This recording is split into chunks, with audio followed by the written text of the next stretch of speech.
नमस्कार दोस्तों, स्वागत है आप सभी का आपके अपने चैनल प्रिंस लर्निंग सेंटर में। और आप देख रहे हैं BCom 5th semester corporate accounting की वीडियो सीरीज, जिसमें आज हम बात करने वाले हैं गुडविल का मूल्यांकन कैसे करते हैं। गुडविल की मूल्यांकन करने की कौन कौन सी विधियाँ होती हैं।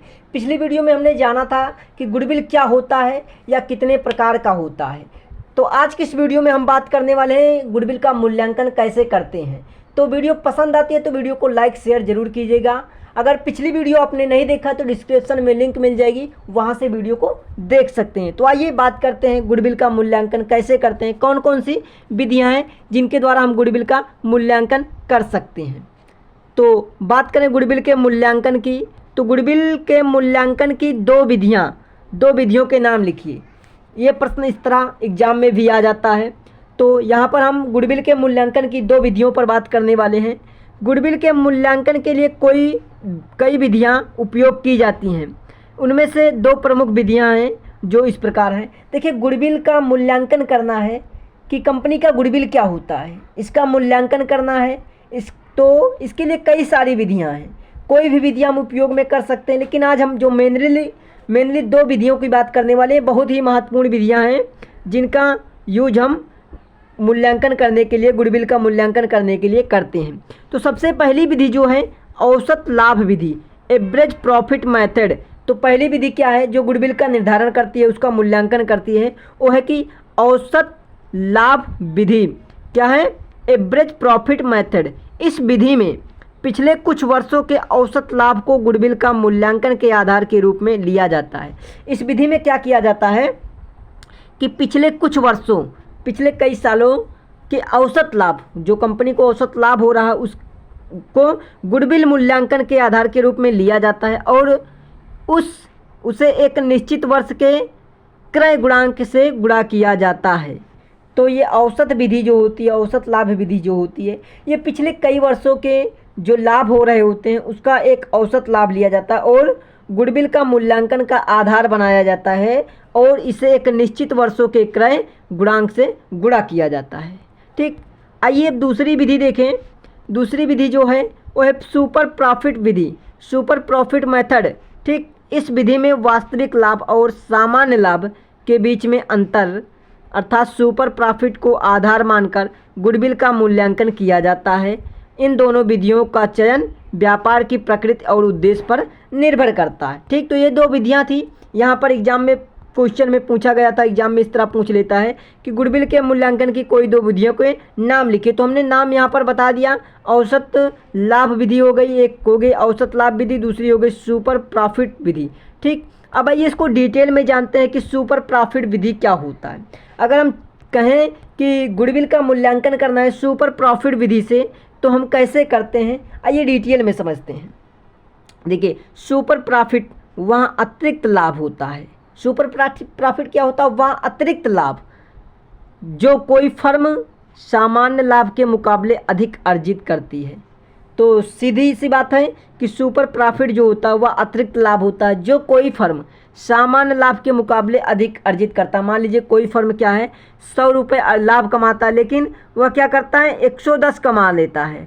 तो 10 रुपये क्या हो जाता है, यहाँ पर 10 रुपये जो हो जाता है ये सामान्य लाभ के मुकाबले अधिक लाभ अर्जित किया होता है। ठीक, तो यही सुपर प्रॉफिट वाला लाभ ये होता है। ठीक, तो इसे इस प्रकार परिभाषित किया जा सकता है, इसको इस प्रकार समझा जा सकता है, सुपर प्रॉफिट इक्वल औसत वास्तविक लाभ। औसत वास्तविक लाभ माइनस सामान्य लाभ। औसत वास्तविक लाभ मतलब जो औसत लगाया गया और सामान्य हमने अनुमान लगाया था कि इतना लाभ होगा, तो उससे माइनस कर देते हैं। सामान्य लाभ वह लाभ होता है जो कोई अन्य फर्म सामान्य व्यवसाय और पूंजी पर कमा रही होती है। सामान्य लाभ मतलब मान लीजिए एक आपकी कंपनी है, ठीक, और एक दूसरी कंपनी है। ठीक, मान लीजिए दूसरी कंपनी भी एक प्रोडक्ट बना रही है, वो 100 रुपये में लाभ कमा रही है, लेकिन आप क्या कमा रहे हो, आप भी वही प्रोडक्ट बना रहे हो लेकिन आप 120 कमा रहे हो। ठीक, 120 कमा रहे हो, वही प्रोडक्ट है, वही चीज़ है, लेकिन पहली कंपनी 100 रुपये कमा रही है लेकिन आप 120 कमा रहे हो। तो सामान्य लाभ जो होता है, सामान्य लाभ वही होता है जो अन्य कोई फर्म सामान्य व्यवसाय और पूंजी पर कमा रही होती है। ठीक, यदि किसी फर्म का वास्तविक लाभ उससे अधिक है तो वह अतिरिक्त लाभ सुपर प्रॉफिट कहलाता है। मतलब यहाँ पर ये 100 कमा रही थी, लेकिन आप उसी प्रोडक्ट को सेल करके 120 कमा रहे हो, उससे अधिक कमा रहे हो, तो जितना अधिक कमाते हो वही सुपर प्रॉफिट लाभ कहलाता है। सुपर प्रॉफिट का उपयोग गुडविल मूल्यांकन के लिए किया जाता है। इस विधि में सुपर प्रॉफिट को एक क्रय गुणांक जैसे 2 या 3 वर्ष से गुणा करा के गुडविल का मूल्यांकन निर्धारण किया जाता है। यह विधि कंपनी की अतिरिक्त क्षमता को दर्शाने के लिए उपयोगी मानी जाती है। यह विधि जो होती है कंपनी की अतिरिक्त क्षमता को दर्शाने के लिए उपयुक्त मानी जाती है। तो ये होता super profit method, super profit विधि, जिससे हम क्या कर सकते हैं, कंपनी की गुडविल का मूल्यांकन कर लेते हैं।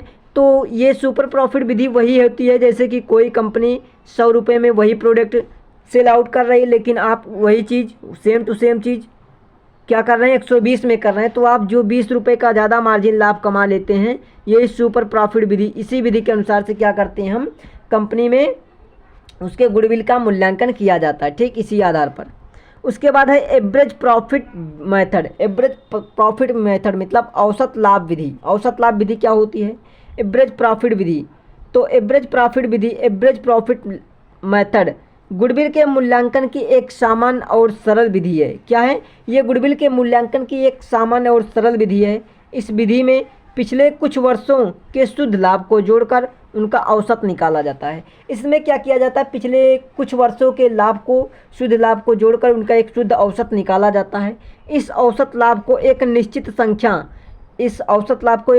संख्या के वर्षों क्रय गुणांक से गुणा करा के गुडविल का मूल्य निर्धारण किया जाता है। उदाहरण के लिए हम समझें, उदाहरण के लिए अगर देखें तो गुडविल क्या हो जाएगा, गुडविल इक्वल औसत लाभ गुणे क्रय गुणांक।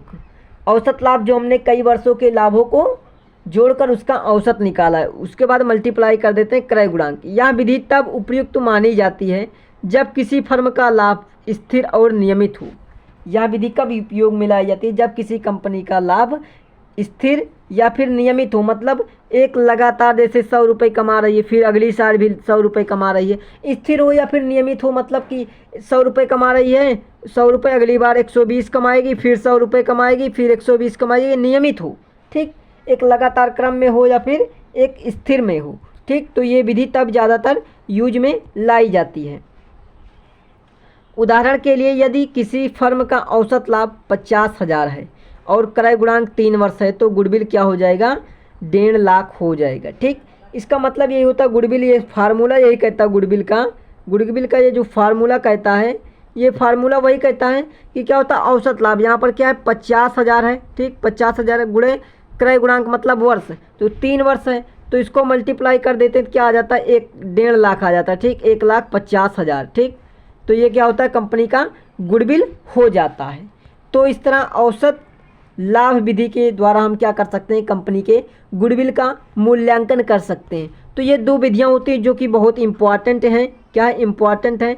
एक है कि एवरेज प्रॉफिट विधि, औसत प्रॉफिट मेथड होता है, एक होता है सुपर प्रॉफिट मेथड। ठीक, तो आई होप आपको समझ में आया होगा कि गुडविल का मूल्यांकन कैसे किया जाता है और कौन कौन सी विधियां हैं जिनके द्वारा हम किसी कंपनी के गुडविल का मूल्यांकन कर लेते हैं। तो वीडियो पसंद आई हो तो वीडियो को लाइक शेयर जरूर कीजिएगा। चैनल पर पहली बार आए, चैनल को अभी तक सब्सक्राइब नहीं किया तो चैनल को सब्सक्राइब कर बेल आइकन को ऑन जरूर कीजिएगा, ताकि आने वाली वीडियो का नोटिफिकेशन आपको मिलता रहे। मिलते हैं ऐसे नेक्स्ट वीडियो में, तब तक के लिए आप सभी को धन्यवाद।